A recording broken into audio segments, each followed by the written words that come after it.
I bring you greetings from Hyderabad, India. Super excited to be at the campus of ICRSAT. Super excited to be learning so much about food security, nutrition, environment, equity. It's been an amazing and overwhelming experience learning from researchers. I believe there were over 400 people who attended this conference that started on February 21st through the 23rd. February also happens to be Black History Month, so it's nice to be here in India and see leaders from Africa, from Asia, from the US congregate and talk about issues around food security in Africa and in India and how we can really work together to end hunger in our lifetime. And I wouldn't be here without, of course, my good friend, Dr. Damaris Odeni, who invited me following up on our conversation from the convocation that Bread for the World hosted last year in Nairobi. Some of you all know that the Nairobi convocation brought 75 faith leaders from Africa, from Europe, and from the US to learn about the work that ICRSAT was doing in Nairobi related to food security. We learned a lot. It blew our minds. We were in labs. We were in school feeding programs. We visited farms. Super excited. We ate some good food. We signed a commitment to fight hunger by understanding the impact of climate. And we're grateful to Damaris and Dr. Harawa for hosting us, being very welcoming to us when we're in Nairobi. And of course, we're back because the Kenyan hospitality that we experienced brought us all the way to India on a 48-hour flight. And so glad to be here, and I'm going to pass it on to Damaris. I'm a Kenyan, and I work at ICRSAT as a genomics scientist. I also lead a cluster called Genomics, Prebreeding, and Bioinformatics. We work on millets, several millets that are highly drought tolerant and nutritious. We also work on 3 legumes, that is chickpea, pigeon pea, and groundnut. I was excited last year when I got communication from Dr. Afolayan from Bread from the World that she had wanted to do some work with ICRSAT just to bring a little bit of awareness in terms of what researchers are doing on finger millet in the continent. And we were able to set up a workshop, and in that workshop we were able to highlight some of the benefits of finger millet, and also we wanted to link up research on finger millet and impacts on school feeding program, which we were able to do successfully.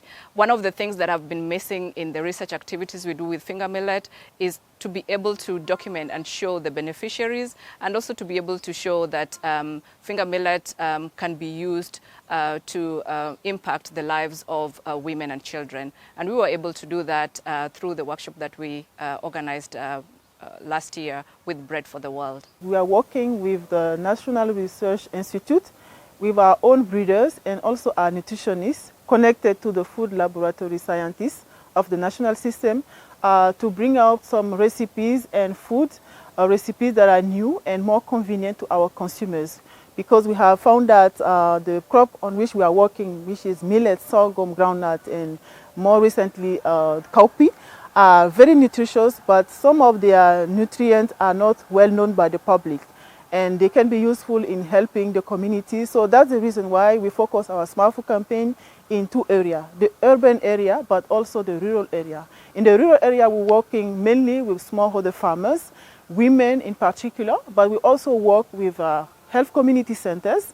We work with a school feeding program to bring in the products that have been tested and validated in the community to see how they can help in the nutrition program at the national level.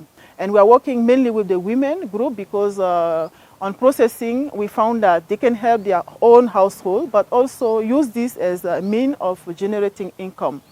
And also in Niger, recently, through the Smart Food Initiative, we created what we call the International Millet Festival, which has been very successful because it has been really owned by the government and is chaired by the First Lady of Niger, actually.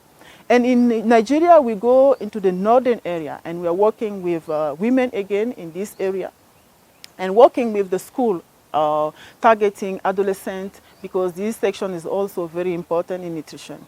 When it comes to the second target, that is the urban area where we found a new generation of consumer of our crops that are not really familiar to millet or sorghum. First, we let them discover this crop, and then we work together and to create new recipes. So in our target group, we have chefs from everywhere from Africa who have important background in social media, and they are collaborating with us, you know, to create this campaign on the smart food on the social network. So. And during this conference, I met Abiola through Damaris, and we talked about Bread for the World, and we were discussing, and we talked also about smart food, and found that there are really a lot of area of synergy for school feeding program, but also in the health community centers, and as well in empowering the women groups. ICRISAT's work around supporting women researchers, particularly on the continent of Africa, and helping us to better the food basket, creating opportunities for smallholder women farmers, but at the same time improving the school feeding food baskets on the continent of Africa. We also see opportunities to do social media activities with ICRISAT around the work that ICRISAT is doing. So the possibilities are endless. The sky is our limit, and we cannot wait to see what the future holds.